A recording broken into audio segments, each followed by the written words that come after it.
আজব শহর কলকাতা ছেলেবেলা থেকে শুনে আসছি। বুড়ো হতে চললুম তবু তার প্রমাণ পেলুম কমই। তাই নিয়ে একখানা প্রামাণিক প্রবন্ধ লিখব ভাবছি, এমন সময় নামল জোর বৃষ্টি। সমীরণে পথ হারানোর বেদনা বেজে উঠল, কারণ যদিও পথ হারায়নি তবু সমস্যাটা একই। ছাতা নেই, বর্ষাতি নেই, ট্রামে চড়বার মতো তাগদও আর নেই। বাস মাথায় থাকুক, ট্যাক্সি চড়তে বুক কচকচ করে। কাজেই বাড়ি ফেরার চিন্তার বেদনাটা পথ হারানোর মতোই হলো। এমন সময় সপ্রমাণ হয়ে গেল কলকাতা আজব শহর। সামনে দেখি বড় বড় হরফে লেখা ফ্রেঞ্চ বুকশপ। খেয়েছে, নিশ্চয়ই কোনো ফরাসি পথ হারিয়ে কলকাতায় এসে পড়েছে, আর যে দুটি পয়সা ট্যাকে আছে তাই খোয়াবার জন্য ফরাসি বইয়ের দোকান খুলেছে। বাঙালি প্রকাশকেরা বলেন, শুধু ভালো বই ছাপিয়ে পয়সা কামানো যায় না, রদ্দি উপন্যাসও গাদা গাদা ছাড়তে হয়। কথাটা যদি সত্যি হয় তবে শুধু ফরাসি বই বেচে এ দোকান মুনাফা করবে কী প্রকারে? তাই আন্দাজ করলুম এই ফ্রেঞ্চ বুকশপ বোধহয় হাতির দাঁতের মতো, শুধু দেখবার জন্য, চিবোবার জন্য অন্য দাঁত রয়েছে লুকোনো। অর্থাৎ দোকানের নাম বাইরে যদিও ফ্রেঞ্চ বুকশপ, ভিতরে দিয়ে পাবো অন্য মাল, খুশবাই, সাঝের পীর, লোরেনু, ওষ্ঠরাগ। সেই ভরসায় ঢুকলুম। বৃষ্টিটাও জোরে নেমেছে। না, আজব শহর কলকাতাই বটে। শুধু ভরাসে বই বেচেই লোকটা পয়সা কামাতে চায়। গাদা গাদা হলদে আর সাদা মলাটলা তার ফরাসি বই, কিছু সাজানো গোছানো, কিন্তু যত্রতত্র ছড়ানো। ফরাসি দোকানদার কলকাতায় এসে বাঙালি হয়ে গিয়েছে। বাঙালি দোকানদারেরই মতো বইগুলো সাজিয়েছে টাইপরাইটারের হরফ সাজানো মতো করে। অর্থাৎ সিজিলটা যার জানা আছে সে চোখ বন্ধ করে ইচ্ছে মতো বই বের করে নিতে পারবে। যে জানে না তার কোমর ভেঙে ৩ টুকরো হয়ে যাবে। ফুটফুটে এক মিম সাহেব এসে ইতিমধ্যে ফরাসি হাসি হেসে দাঁড়িয়েছেন। পরশুরামের কেদার চাটুজ্জেকে আমি মুরব্বি মানি। তারই ভাষায় বললুম, সেলাম মিম সাহেব। মিম সাহেব ফরাসিতে বললেন, আপনার আনন্দ কিসে? অর্থাৎ কি চাই? মেরেছে। ফরাসি ভাষা কবে সেই প্রথম যৌবনে বলেছি সে কথাই স্মরণ নেই। গোটা ভাষাটার কথা বাদ দিন। জার্মান ভাষায় একটি প্রেমের গান আছে, ডাইন মুন্ড জাক্ট নাইন, আবা দাইনে আউগেন জাগেনিয়া।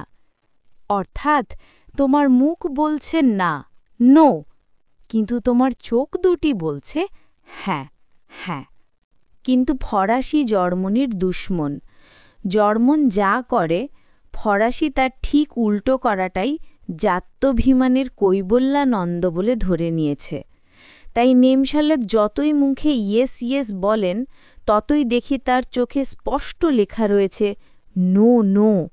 অর্থাৎ মেম সাহেব আমার ইংরেজি বুঝতে পারছেন না। মহা মুশকিল।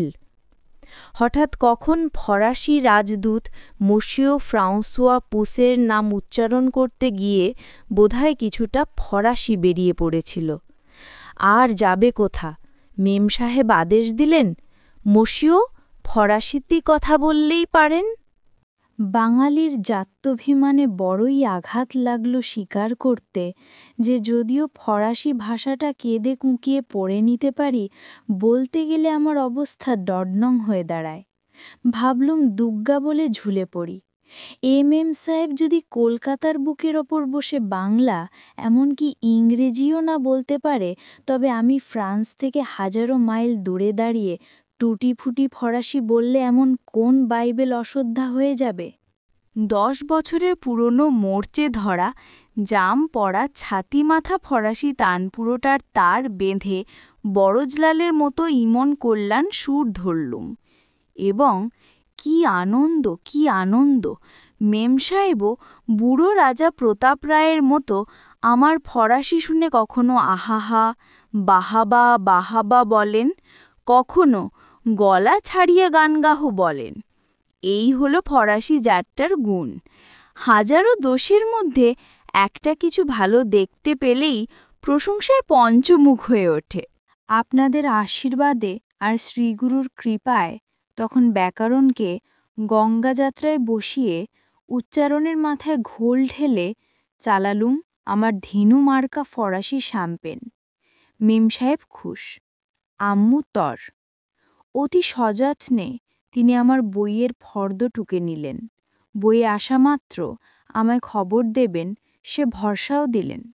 সঙ্গে সঙ্গে ৭ সমুদ্র ১৩ নদীর এপারে বিদেশীর সঙ্গে মাতৃভাষায় কথা কইতে পাওয়ার আনন্দে সুখ দুঃখে ২-৪টা কথাও বলে ফেললেন। মাত্র ৩ মাস হল এদেশে এসেছেন, তাই ইংরেজি যথেষ্ট জানেন না, তবে কাজ চালিয়ে নিতে পারেন। বইয়ের দোকান তার নয়, এক বান্ধবীর। তার অনুপস্থিতিতে শুধুমাত্র ফরাসি ভাষা ও সাহিত্যের প্রচার কামনায় দোকানে বসেছেন। তুলসীদাস বলেছেন পৃথিবীর কি অদ্ভুত রীতি। সুরি দোকানে জেকে বসে থাকে আর দুনিয়ার লোক তার দোকানে গিয়ে মদ কেনে।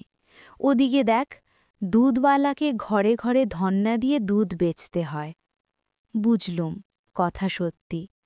এতদিন পৃথিবীর লোক প্যারিসে জড়ো হতো ফরাসি বেচবার জন্য। সে কথা থাক। ইতিমধ্যে একটি বাঙাল ছোকরা দোকানে ঢুকে জিজ্ঞেস করল, কমার্শিয়াল আর্ট সম্বন্ধে কোনো বই আছে কি না? আমার মনে বড় আনন্দ হল। বাঙালি তাহলে বেশ খানিকটা এগিয়ে গিয়েছে, ফরাসি ভাষায় কমার্শিয়াল আর্টের বই খুঁজছে।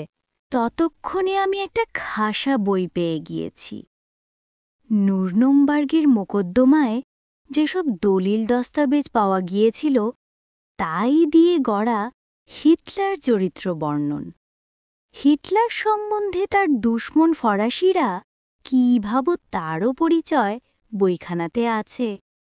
এই বইখানার পরিচয় আপনাদের দেব বলে লেখাটা শুরু করেছিলাম, কিন্তু গৌরচন্দ্রিকা শেষ হতে না হতেই ভোরের কাক কাঁ কাঁ করে আমার স্মরণ করিয়ে দিলে কলম ফুরিয়ে গিয়েছে, আরেক দিন হবে।